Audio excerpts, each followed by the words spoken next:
Hey folks, welcome to Whiskey Wednesday. We are doing Jack Daniel's number 27, also known as Jack Daniel's Gold. There are some significant differences between 27 and Old Number 7. Old Number 7 is my much loved white trash, takes me home every time whiskey. The number 27 is a very refined version of that. Like this is the guy that's in his wife beater at the end of the wedding rehearsal, you know? Starts out nice, clean suit, but at the end of the day, he still likes to party. So what's different about this as opposed to the number 7 or Gentleman Jack or what's the other one? Single Barrel. All of those are put into a oak cask, whereas the number 27 is done in a maple cask. And if you don't believe that your whiskey takes on the flavor of that cask, I dare you to try 27 and not taste maple in it. Not maple syrup, but the smell of cutting up maple firewood.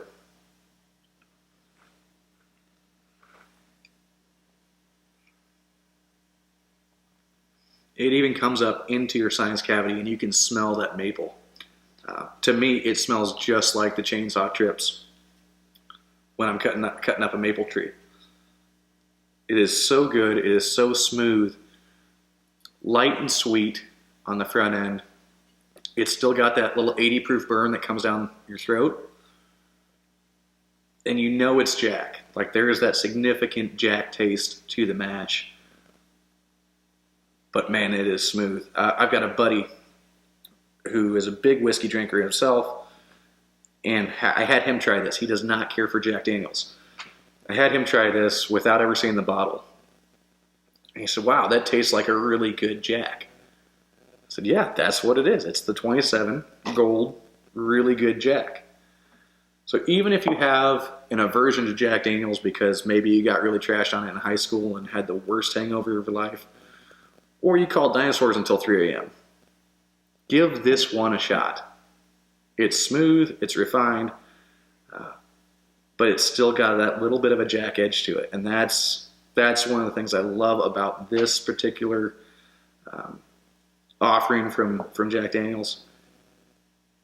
It's like getting from a Honda Civic into an Audi. Both decent vehicles, both going to get you where you want to go, but there's a level of refinement to this that number 7 lacks. So there you go. The old 27.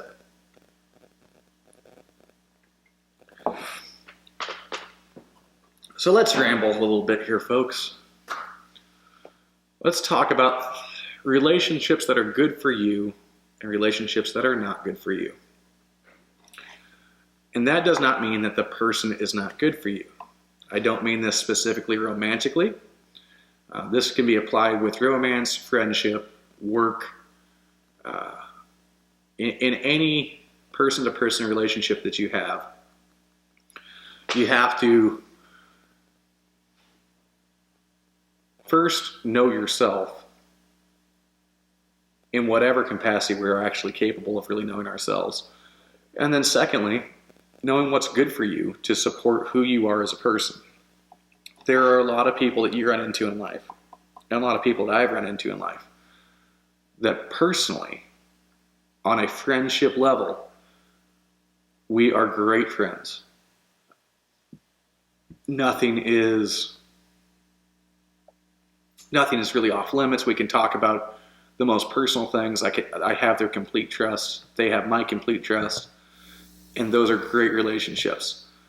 And in those relationships, you can also run into the same people that maybe you wouldn't sync well together in a business endeavor. You know, things change when money's on the table. And knowing those people prior to and knowing what their personalities are, you know, maybe it's somebody that's more driven than you. And that's a real motivating factor to develop a business relationship with them. Hey, you have something that I don't. You're more motivated in this area. Um, let's team up because I have more. I have something to bring to the table. You have something to bring to the table. Now let's pursue it together. The problem with that is sometimes we run into people that we just don't work with. Maybe their drive is so specific that you're not capable of joining together on the same team and seeing the same big picture together. That's okay. That doesn't negate anything of your friendship. That doesn't reduce your friendship at all. That just says, hey, it's not healthy for us to do business together. The same way in dating. Still do have this wonderful friend. And back when we were both single, we were great, great friends. And one day we said, we were both on Match.com, which was funny because we each got matched up with each other multiple times. And I turned to her one day when we were at the bar and I said, hey, what if we were crazy? What if we went on a date? And she said, I'm willing to try it. Let's go on a date. Let's go see if we have any romantic sparks.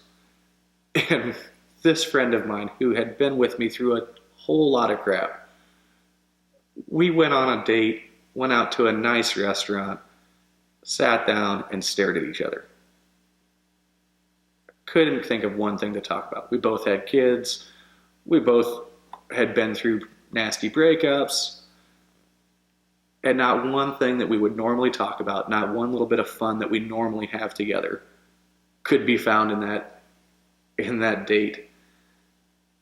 And at some point she went up to the bathroom and I was sitting there just flummoxed as to why two people that have so much in common and have such a great friendship and a natural chemistry to talk to each other had zero romantic connection. It's just not there sometimes. And trying to force it only ends in potentially losing your friendship. So when she came back from the restroom, I said, hey, this has been terrible. I think we can both agree with that. And she said, yeah, this is the most awkward date I've actually ever been on. And I never expected it with you. I said, okay. So let's just have fun and be the friends that we are. And we'll leave this place, go to our bar, have some drinks, have a lot of fun, and say goodnight. Our night turned around 180 degrees. We had a ball.